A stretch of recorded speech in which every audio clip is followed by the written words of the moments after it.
दोस्तों, मेरा नाम शाकिर रज़ा खान है और आप देख रहे हैं इस वक्त में हेलो डॉक्टर। हेलो डॉक्टर के इस डिजिटल मंच पे मैं आप सभी का खैर मकदम करता हूं, इस्तकबाल करता हूं। और आज के इस एपिसोड में आपकी बात डॉक्टर के साथ में हमारे साथ में एक ऑर्थोपेडिक सर्जन मौजूद है। हम जानेंगे उनसे ऑर्थो के बारे में अलग अलग चीज़ों पर, लेकिन उससे पहले उनका तारुफ आपके सामने रख दूँ मैं। उनका नाम है doctor Aqib Ahmad.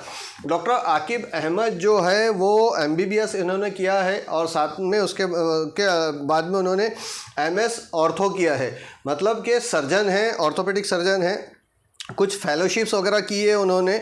Assistant professor रहे हैं, फोर्टिस में जॉब किया है इन्होंने। असिस्टेंट प्रोफेसर का भी काम किया है IGMC नागपुर शहर के अंदर में, यानी कि मेयो हॉस्पिटल नागपुर में। जर्मनी से और इटली से फेलोशिप किया हुआ है आपने। और ऑर्थोपेडिक्स में इनका स्पेशलाइजेशन है जॉइंट रिप्लेसमेंट। तो आगे बढ़ते से पहले सबसे पहले हम खैर मकदम करेंगे डॉक्टर आकिब साहब का। डॉक्टर आकिब साहब, आपका खैर मकदम हमारे इस प्लेटफॉर्म पे। हमारे दर्शकों की तरफ से हम आपका शुक्रिया अदा करेंगे कि आपने वक्त दिया हमारे इस प्लेटफॉर्म के लिए, और आपके द्वारा जो उन तक जानकारी पहुंचाना हमारा कोशिश है, हमारी ये कोशिश है ताकि उनको फ़ायदा पहुंच सके। तो उम्मीद है कि आपसे वो जानकारियां हमें मिल सकेंगी जो हमारे ऑडियंस के काम आएंगी। Hello, thank you for inviting me आपके हेलो डॉक्टर के इस मंच पे। मैं डॉक्टर आकिब अहमद हूँ, मैं ऑर्थोपेडिक सर्जन हूँ। जैसा कि उन्होंने मेरे बारे में बताया, मैं बेसिकली जॉइंट रिप्लेसमेंट और आर्थ्रोस्कोपिक सर्जरीज़ करता हूँ। आज मैं आपसे इंटरेक्शन करूँगा, मोस्टली मैं हिंदी या उर्दू प्रेफर करूँगा सो दैट ज़्यादा से ज़्यादा लोगों को इस बात का नॉलेज पहुँचे। Thank you for calling me.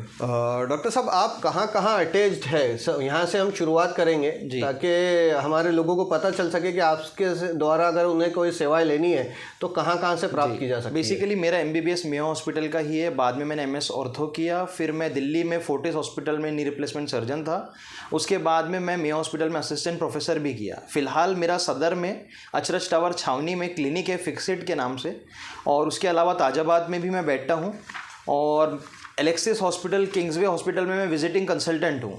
कोई भी सर्जरीज़ है तो मैं वहाँ के ऑपरेट करता हूँ। और 3-4 हॉस्पिटल है, जैसे सदर में मेट्रो हॉस्पिटल है छावनी में, और अपना ग्लोबल हॉस्पिटल शक्करदरा में है, वहाँ पे मैं पेशेंट्स को ऑपरेट करता हूँ। आप शायद ऑरेंज सिटी में भी? जी हाँ, मैं ऑरेंज सिटी में भी ऑपरेट करता हूँ। योजना के पेशेंट्स हैं, वहाँ योजना चालू हुई है, उसके बारे में डिटेल में बताता हूँ। वहाँ पे भी मैं ऑपरेट करता हूँ पेशेंट्स को। और दर्शकों, हम आपको बताते चले कि डॉक्टर आकिब साहब जो है मोमिनपुरा में एक चैरिटेबल पॉलीक्लिनिक से भी एसोसिएट है। गरीब नवाज मस्जिद के बाजू में मस्जिद गरीब नवाज के ही नाम से एक चैरिटेबल क्लिनिक है जो असरा फाउंडेशन के द्वारा चलाया जाता है।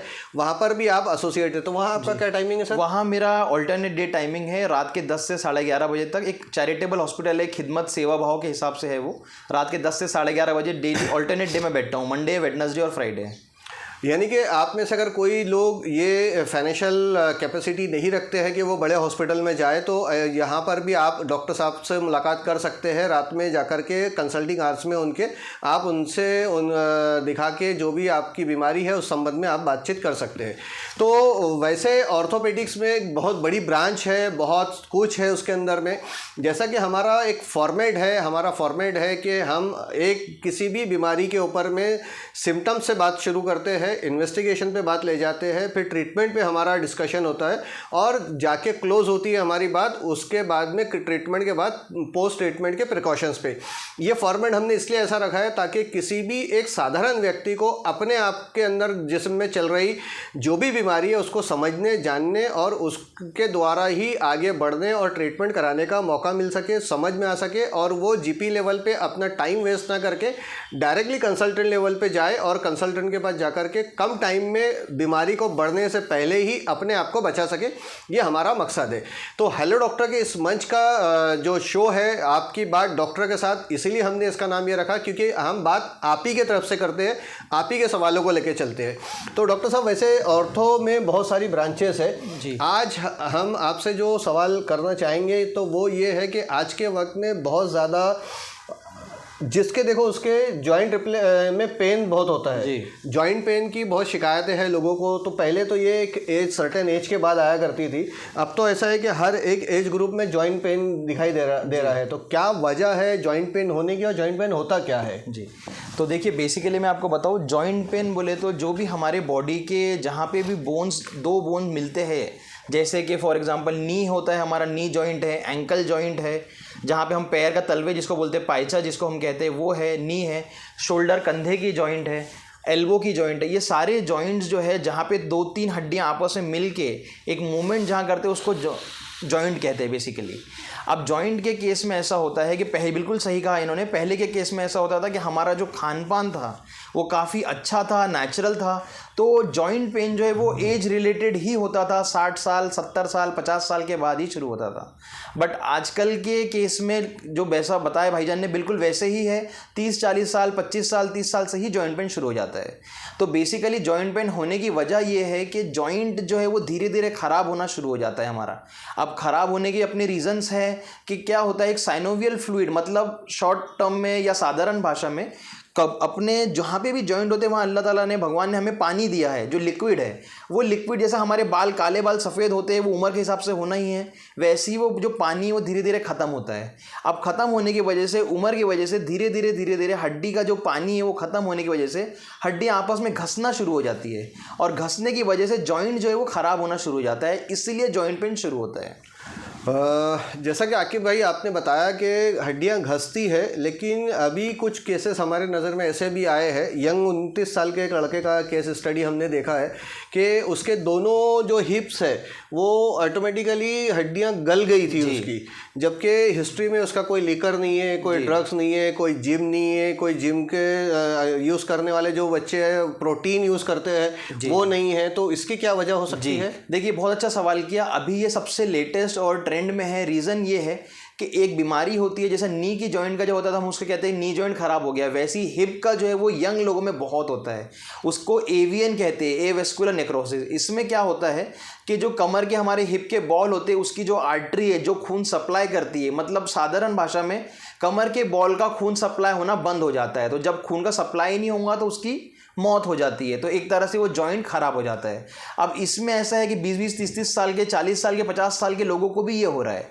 तो इसके 8-10 रीज़न है। सबसे पहला रीज़न तो होता है अल्कोहल, कि अगर जो बहुत नशा कर रहे हैं या अल्कोहल का सेवन कर रहे हैं या तंबाकू का सेवन कर रहे हैं, या कई लोग डीप सी राइडर होते हैं जो पानी में नीचे उतरते हैं तो वो जो प्रेशर होता है उससे हो जाता है, या कई बार क्या होता है, सबसे इंपॉर्टेंट जो अभी लेटेस्ट चल रहा है, एक इडियोपैथिक होता है जहाँ हमें रीज़न नहीं पता होता है, स्टिल वो हो जाता है। और उसके अलावा सबसे इंपॉर्टेंट ये है जिसको हम कहते हैं स्टेरॉइड इंड्यूस्ड एवीएन। स्टेरॉइड बोले तो बारीक गोलियाँ होती है। अब ये जो बारीक गोलियाँ होती है ये लोग मोटा होने के लिए, पतला होने के लिए, कभी हमको बिना डॉक्टर के पास जाए हुए फार्मेसी से हम बारीक गोलियां ले लेते हैं, या कोई भी डॉक्टर की गोली हम खिला दे। अभी कैसा है, इसको स्टेरॉइड कहते हैं। अब प्रॉब्लम ये हुआ कोरोना होने की वजह से 2020 में जो हम लोगों में भगदड़ एक तरह से मच गई थी, जो सबको ही डेक्सा के लिए और जो दवाइयों के लिए भाग रहे थे, तो सभी पेशेंट ने जो वैक्सीन लिया और स्टेरॉइड के धड़ाधड़ डोज लिया है, तो बॉडी में बहुत स्टेरॉइड डेवलप्ड हो गया है सबके और आ गया है।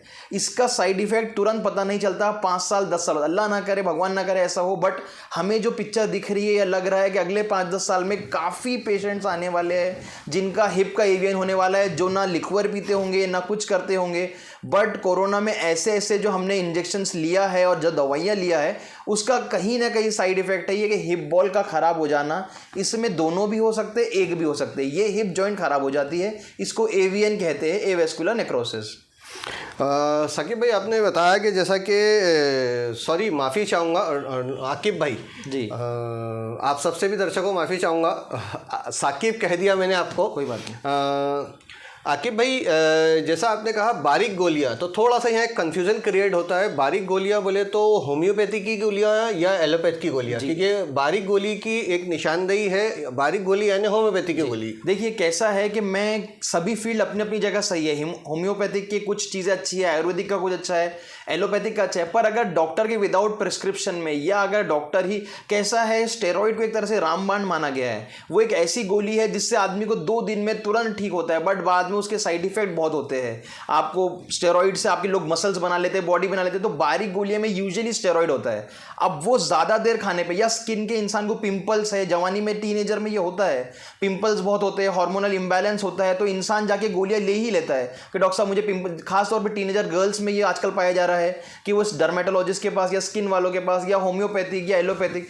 तो बारीक गोली किसी भी मात्रा में ज़्यादा या 21 दिन 4 महीने, 2 महीने, 3-4 हफ्ते लगातार बिना डॉक्टर के पूछे दर्द की गोली खा लेना, क्योंकि यूजुअली दर्द की गोली हमें पता नहीं होती और उसमें मोस्टली स्टेरॉइड होता है, जिससे ये खराब होने के चांसेस बहुत ज़्यादा पाए जाते हैं, मोर ओवर देन अल्कोहल पीने से या सिगरेट पीने से। अल्कोहल और सिगरेट वाले की हिस्ट्री होती है कि 5 साल से लगातार पी रहे हैं या जो कर रहे हैं, बट इसके केस में पेशेंट को पता ही नहीं होता कि मेरा बॉल खराब हो गया है। आकिब भाई, जैसा कि आपने बताया कि स्टेरॉइड की वजह से ये प्रॉब्लम खड़ी होती है, और आपकी बात के बीच में एक चीज़ और निकल के आई कि आपने कहा कि स्पेशली आज की जो बढ़ती उम्र की बच्चियां हैं ये पिंपल्स को लेकर बहुत ज़रूरत से ज़्यादा कॉन्शियस है जी। और एक तो सामाजिक तौर पे भी उनकी अपनी सोशल लाइफ में भी, पर्सनल लाइफ में भी वो बहुत ज़्यादा उससे एंजाइटी भी है, और उसके पीछे बहुत ज़्यादा मतलब मेडिकेशंस भी करते हैं, वो होम रेमेडी भी यूज़ करते हैं, मेडिकेशन में डॉक्टर्स की दवाइयाँ भी आती है। तो आपने ये बताया कि डॉक्टरों के द्वारा दिए गई दवा के साइड इफ़ेक्ट से भी उनकी हड्डियाँ ख़राब हो सकती है, स्पेशली पिंपल्स और पेन किलर्स के लेकर के जी। तो क्या ये प्रिकॉशन लेने के लिए हमारा जो दर्शक है, वो जो देख रहा है, वो अपने ऐसे टाइम में अपने डॉक्टर को क्या बोले? फिर ये डॉक्टर को आप बिल्कुल पूछिए, ये आपका कर्तव्य है कि, और कर्तव्य का पालन डॉक्टर बिल्कुल करेंगे कि आप हमें स्टेरॉइड टैबलेट्स प्रिस्क्राइब ना करें। देखिए, पेन किलर में स्टेरॉइड देखिए वो 2 मिनट में तुरंत रिलीफ तो मिलेगा, बट इवेंचुअली लॉन्ग रन में वो चीज़ काफ़ी ख़राब है या सेहत के लिए ओके नहीं है। तो मोस्टली डॉक्टर्स तो अवॉइड करते हैं, बट इनके ज़रूरत पड़ी तभी वो देते हैं। कोई भी डॉक्टर ऐसा डेलिबरेटली या जानबूझ के नहीं देता है, बट हमें भी फार्मेसी से जाके डायरेक्ट नहीं खरीद लेना है, क्योंकि टैबलेट्स फार्मेसी से डायरेक्ट खरीद लेना, वो मोस्टली स्टेरॉइड गोली आपको दे देते हैं, और वो गोली से ही यूजुअली होता है। सिर्फ स्टेरॉइड ही नहीं, बहुत सारे रीज़न है, पर steroid one of the most common है। और कोविड में ऑलमोस्ट सबने वैक्सीन लगाया है, ऑलमोस्ट सबको कोरोना हुआ था, इसलिए मैं स्टेरॉइड पर ज़्यादा फोकस या एम्फोसिस कर रहा हूँ।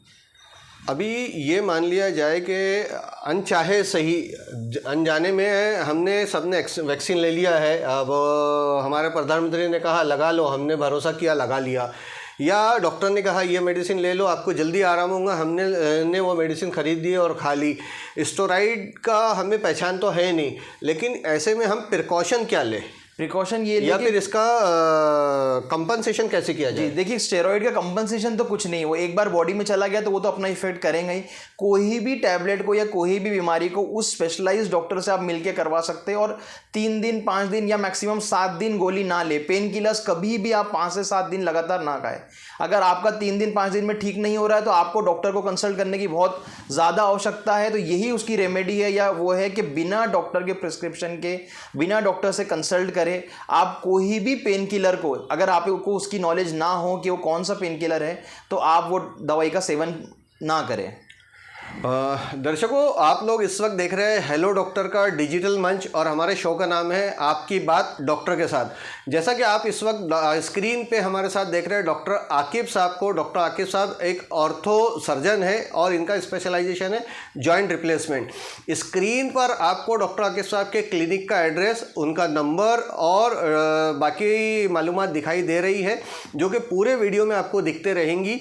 आप कभी भी अपनी इमरजेंसी में भी सर की सेवाएं ले सकते हैं, और रेगुलर बेसिस पे भी अगर आप किसी बीमारी से सफ़र कर रहे हैं जो हड्डियों से जुड़ी हुई है, तो आप डॉक्टर साहब से कंसल्ट कर सकते हैं।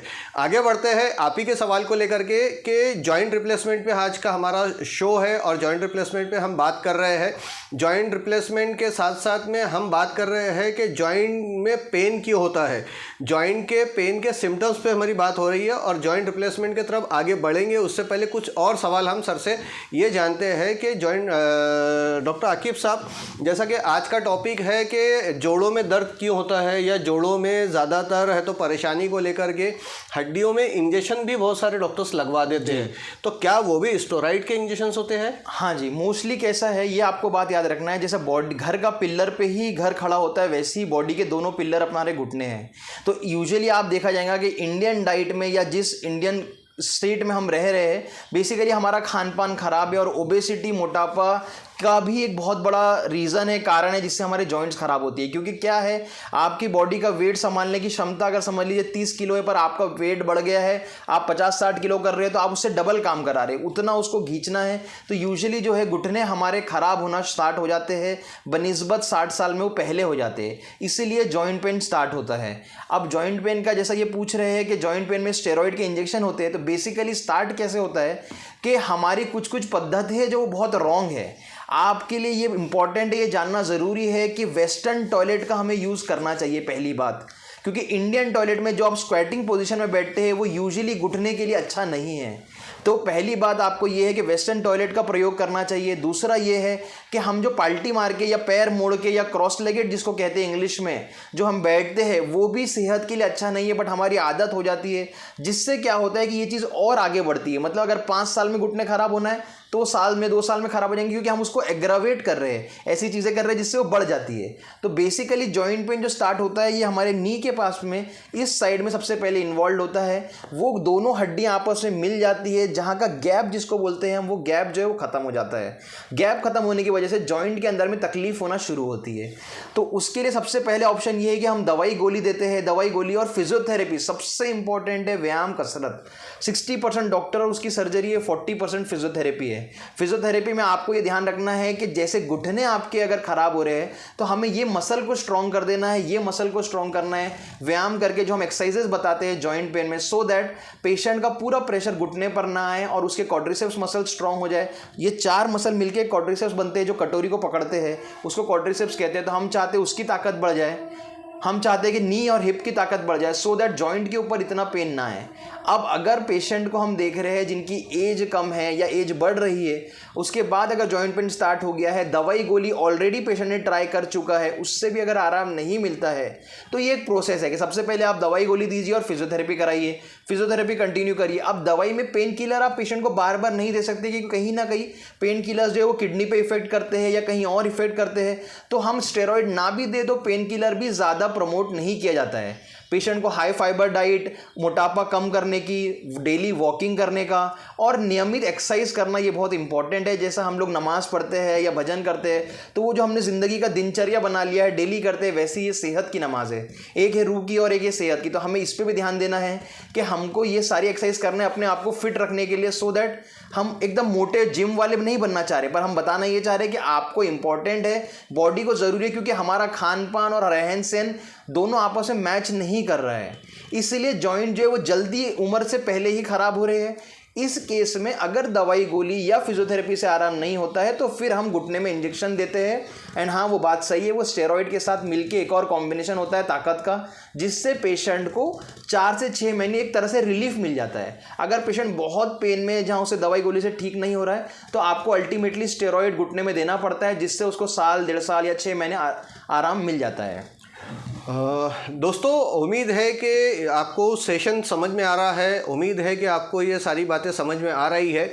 आपके जो भी कोई सवाल है तो आप कमेंट बॉक्स में, हमारे यूट्यूब चैनल पे अपने कमेंट बॉक्स हमारे खुले हुए हैं, अपने सवाल वहाँ रखें, ताकि आइंदा जब भी कभी हम या तो डॉक्टर आकिब साहब से या किसी और औरतों का इंटरव्यू जब करें, तो आपके सवालों के भी जवाब उनसे ले और आपको तक के वो जवाब पहुँचाने की हमारी कोशिश रहेंगी।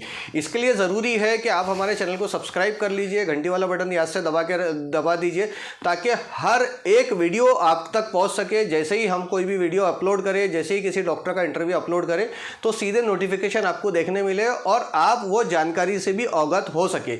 मकसद हमारा है कि हर तरह की बीमारियों को आपके बारे में मालूमात आपके सामने लाना, ताकि आप अपनी बीमारी को बढ़ने से पहले पहचान सके और पहचान के उसका इलाज कर सके। जैसा कि अभी आपने देखा है कि आज हम बात कर रहे हैं जॉइंट पेन के ऊपर में और सिम्टम्स पे बात हो चुकी है। अब आगे बढ़ते हैं इन्वेस्टिगेशन की तरफ। अगर वीडियो बड़ा होता है तो हम लोग इसे हमेशा 2 एपिसोड में रखते हैं, तो आप दोनों एपिसोड देखें ताकि आप पूरी बात को समझ सके और ज़्यादा से ज़्यादा लोगों को समझा सके। तो डॉक्टर आकिब साहब, ये बताइए कि जॉइंट पेन जो है इसको कैसे टेस्ट किया जाए, कैसे आइडेंटिफाई किया जाए? जी, सबसे पहले तो ये है कि एक जांच होती है जिसको कहते हैं हम बोन मिनरल डेंसिटी, या साधारण भाषा में बोले कि आपके हड्डी में कैल्शियम, हड्डी जो है कैल्शियम से बनता है, तो कैल्शियम की मात्रा कितनी है। तो एक तो कैल्शियम की जांच होती है, और एक विटामिन डी, जो सबसे अच्छा नेचुरल सोर्स विटामिन डी का है, वो रोज़ सूरज की किरणें में अगर आप हरी घास पे चलते हैं 5-10 मिनट भी आप नंगे पैर चलते हैं तो वो बहुत अच्छा आपको नेचुरल सोर्स मिल जाता है, जो आपको कोई दवाई गोली खाना नहीं है। ये तो नेचुरल सोर्स आज के ज़माने में बहुत कम हो गया है। हाँ, तो ये हमारा वो है, लोगों को एक तरह से बताने का मकसद भी ये है कि नेचुरल सोर्स में आपको जाना है और उसका वो करना है। उसके तो वो बाद विटामिन डी सूरज की किरणों से कितने देर में लेना चाहिए डेली? हाँ, डेली 5 से 7 मिनट 10 मिनट आपने करना चाहिए, एकदम गंदी धूप में नहीं। सुबह मॉर्निंग जब सनराइज होता है, जिसको हम डॉन से कहते हैं, सुबह जब सूरज उग रहा है, यानी फजर के बाद जो धूप होती है, जी मध्यम धूप, हाँ बिल्कुल, उस धूप में जाके आप नेचुरल सोर्सेज ले सकते हैं, कैल्शियम की जांच और बोन मिनरल डेंसिटी। तो ये जॉइंट पेन सबसे पहले ऐसे पता चलता है कि अगर आपको डे टू डे एक्टिविटी करने में, दिनचर्या कार्य करने में अगर आपको तकलीफ हो रही है, आप झुक रहे हैं, बैठ रहे हैं, सीढ़ी से उतर रहे हैं, या नीचे जमीन से बैठ के उठ रहे हैं, या चेयर से उठ रहे हैं और आपके घुटने में या कमर में दर्द हो रहा है, तो कहीं ना कहीं आपको जॉइंट पेन की शिकायत है। दूसरा ये है कि कुछ मूवमेंट्स होती है, जैसे अगर घुटना मोड़ने में अगर आपका पाँव पूरा सीधा नहीं होता है और पूरा मुड़ता नहीं है, बीच में आपका अटक जाता है, लॉक हो जाता है, या दर्द हो रहा है, तो कहीं ना कहीं आपकी नी में प्रॉब्लम है, या तो लिगामेंट में या जॉइंट पेन में। जॉइंट पेन में यूजुअली दर्द जो है वो यहाँ से स्टार्ट होता है और घुटने थोड़े से टेढ़े होना शुरू हो जाते हैं। सबसे मेन जो हमें दिखता है, जिसको हम वैरस और वेल्गस कहते हैं मेडिकल टर्म्स में, अंदर की तरफ घुटनों का आ जाने को वैरस कहते हैं, बाहर की तरफ जाने को वेल्गस कहते हैं। आप ये कहना चाह रहे हैं कि जब एक कोई व्यक्ति सीधा खड़े रहेगा तो उसके घुटने दोनों अंदर की तरफ में मुड़ जाएंगे। बिल्कुल पहचाना इन्होंने, ये हम पेशेंट देख के पहचान सकते हैं कि जब पेशेंट को आप खड़े कराओगे दोनों घुटने मिला के खड़े रहने में, तो उसके पैर जो है वो अंदर की तरफ आएंगे। यूजुअली ये वायरस वाला बहुत कॉमन है, 80-85% पैर अंदर की तरफ आते हैं, पर कुछ पेशेंट्स में बाहर की तरफ भी जाते हैं। ये दोनों सिम्टम्स है, साइन है।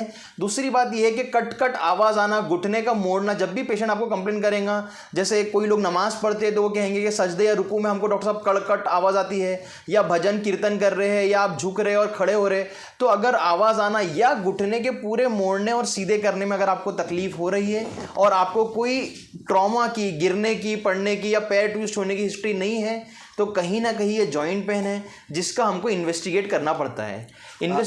आपने जो 2 टेस्ट के नाम बताए हैं, तो ये टेस्ट क्या यूजुअली सभी क्लिनिक्स या सभी हॉस्पिटल सेटअप में हो जाते हैं? हाँ, ये एकदम सिंपल साधारण जांच है। सीरम कैल्शियम और विटामिन डी लेवल हम बिल्कुल कर सकते हैं, ये हो जाता है। ये पैथोलॉजी लेवल पे? बिल्कुल पैथोलॉजी लेवल पे, छोटे मोटे क्लिनिक में भी अगर आपको लिख दिया तो वो लैब से हो जाता है। और जो बोन डेंसिटी की, हाँ, बोन मिनरल डेंसिटी की एक मशीन आती है जिससे हमें पता चल जाता है, एक आइडिया जाता है। वो यूजुअली जितने भी कैंप्स वैम्प्स डॉक्टर्स करते हैं उसमें वो मशीन लाते हैं, या कहीं बड़े सेटअप हॉस्पिटल में वो ऑलरेडी मशीन रहती है, वो मशीन से भी हम कर सकते हैं। बट उसकी ज़रूरत बाद में है। पहले हमको कैल्शियम और विटामिन डी का लेवल पता चल जाए तो उससे ही बहुत कुछ आइडिया समझ में आ जाता है कि पेशेंट के घुटने कैसे है या जॉइंट कैसे है, नॉट सिर्फ घुटने या जॉइंट कैसे है। दूसरा, हिप और नी में ये फ़र्क है कि कमर के इसमें उसकी पूरी मूवमेंट रुक जाएंगी। पेशेंट जो है वो कमर की मूवमेंट, मतलब उठ के बैठ नहीं पाएगा, पैर ऐसा उठा के रखेगा, या पैर पूरा फ्लेक्स नहीं कर पाएगा, पैर बाहर की तरफ नहीं ले पाएगा, तो कहीं ना कहीं वो आपको सामने एंटीरियर हिप जॉइंट लाइन में तकलीफ बोलेगा। मतलब पेशेंट आपके पास आएगा कि डॉक्टर साहब यहाँ मुझे बड़ा दर्द देता है, पता नहीं क्यों। तो इसका मतलब कहीं कमर के जॉइंट पे, जी कमर के जॉइंट में, तो उसका हिप जॉइंट में तकलीफ है। तो वो पेशेंट की दोनों का प्रॉब्लम ये है कि जब जब वो उस मूवमेंट, उस जॉइंट की मूवमेंट करेगा, चाहे शोल्डर का हो, हिप का हो या नी का हो, पेशेंट को अगर तकलीफ हो रही है, दर्द हो रहा है और वो नॉर्मल दर्द नहीं है, कोई थकने वाला दर्द एक अलग है कि हम थक गए उसके बाद जो दर्द हो रहा है टायर्ड वाला नहीं है, तो कहीं ना कहीं ये जॉइंट से रिलेटेड है जिसे हमें इन्वेस्टिगेट करना चाहिए। तो दोस्तों, डॉक्टर आकिब साहब ने हमें बहुत अच्छे तरीके से, हिंदी में हमने इस शो को इसीलिए रखा ताकि हिंदी का हर दर्शक हिंदी में जान सके, और हमारे डॉक्टर्स जितने भी हमारे इस शो पे आ रहे हैं सभी हिंदी में आपको समझाने की कोशिश कर रहे हैं, बताने की कोशिशें कर रहे हैं, ताकि हर एक कॉमन मैन के समझ में आ सके कि सेहत कितनी ज़रूरी है। जैसा कि हमारा मानना और हमारा कहना है कि हर एक इंसान के लिए सेहत बेहद ज़रूरी है। करोड़ों की दौलत से ज़्यादा आपकी सेहत ज़रूरी है, क्योंकि सेहत अगर नहीं है तो करोड़ों की दौलत कोई काम की नहीं है। अक्सर और बेशतर आपने देखा बहुत पैसा है, बेहिसाब पैसा है, लेकिन उनके जिस्म में कई सारी बीमारियां हैं, जो बेचारे घर के बाहर नहीं निकल पाते, बिस्तर से नहीं उठ पाते। तो ये सब चीज़ों को रोकने के लिए हमारी कोशिश है, हेलो डॉक्टर के इस मंच की कोशिश है। तो हेलो डॉक्टर के इस मंच पे अगर कोई भी डॉक्टर अपना आकर के अपनी बात रखना चाहता है, तो जो आप स्क्रीन पे नंबर देख रहे हैं, फ्लैश कम्युनिकेशन के नाम से हमारे नंबर, ऑफिशियल नंबर्स आपको ब्लिंक होते दिख रहे हैं, तो उस नंबर पे आप हमसे कांटेक्ट कर सकता है। आप चाहे नागपुर में हो या नागपुर से बाहर हो, हम आपके इंटरव्यूज़ को ऑनलाइन भी ले सकते हैं, ताकि ज़्यादा से ज़्यादा लोगों तक के बीमारियों के बारे में जानकारी को पहुंचाया जा सके। आप हमारे स्टूडियो भी आ सकते हैं और स्टूडियो में भी आकर के आप हमारे दर्शकों से बात कर सकते हैं, दर्शकों के लिए अपनी जानकारियाँ साझा कर सकते हैं, मालूमात उन्हें भी दे सकते हैं। साथ ही साथ आप में से कोई भी व्यक्ति अगर अपने किसी भी प्रोडक्ट या कोई कंपनी किसी प्रोडक्ट को पब्लिक अवेयरनेस के लिए डिस्प्ले करना चाहती है, पब्लिक अवेयरनेस में लाना चाहती है, तो वो हमारे इस चैनल के प्लेटफॉर्म पर भी उसको डिस्प्ले करा सकती है एडवर्टाइजमेंट के माध्यम से। उसके लिए भी आप हमसे बात कर सकते हैं।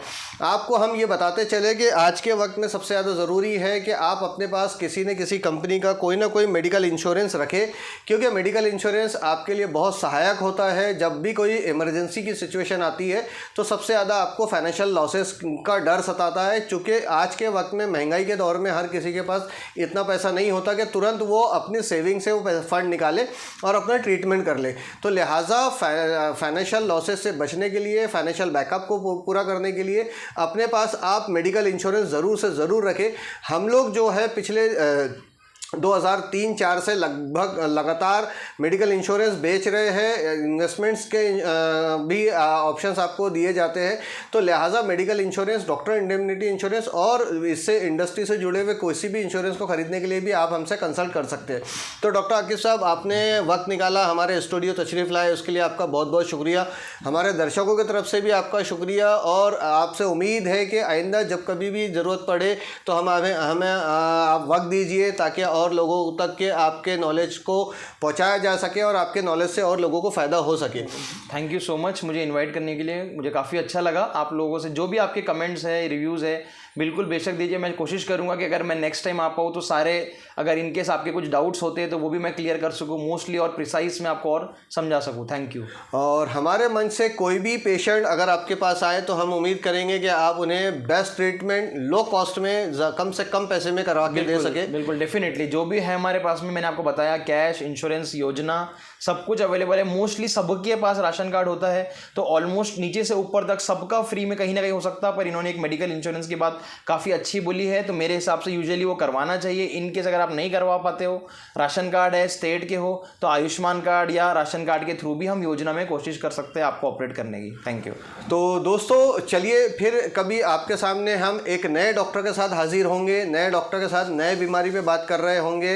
नए बीमारी के बारे में जानकारी आपको मिलती रहे, उसके लिए आपको ये करना है कि आप हमारे चैनल को सब्सक्राइब कर लीजिए, घंटे वाला बटन याद से दबाएं और ज़्यादा से ज़्यादा अपने सोशल मीडिया अकाउंट्स में भी, अपने रिलेटिव्स में, नियर एंड डियरेस्ट में ये वीडियो को शेयर करें।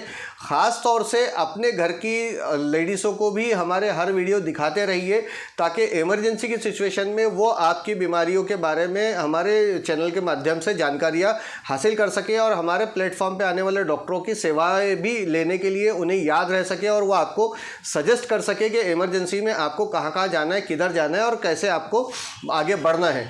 मिलेंगे इंशाअल्लाह अज़ीज़, तब तक के लिए इजाज़त दीजिए। अपना बहुत बहुत ख्याल रखिए। सेहत तंदुरुस्ती जो है वो लाख नेमत है। अल्लाह रब्बुल इज़्ज़त से दुआ खैर है कि आप सब और हम सब हमेशा हर लिहाज से आफियत से बचे रहे, बीमारियों से बचे रहे, नुकसान से बचे रहे।